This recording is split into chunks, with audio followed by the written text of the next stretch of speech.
পাৰ্বতী পাহাৰত যাই এনেকুৱা এটা ভিউ দেখা পাম বুলি মই সপোনতে ভবা নাছিলোঁ। নমস্কাৰ, মই আশা কৰোঁ সকলোৱে ভালে আছে। তো আজি মানে যাই আছোঁ পাৰ্বতী পাহাৰত। আহি ৰৈছিলে চাক ভিউ। অ' মাই গড। তো গাইজ কুঁৱলীবোৰ থকাৰ কাৰণে মানে যাই আছোঁ। তো বলক দেখাওঁ আপোনালোকক।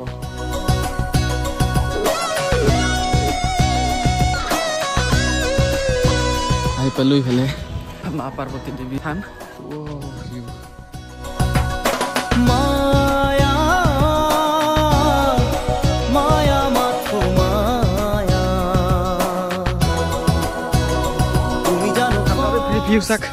Oh my god.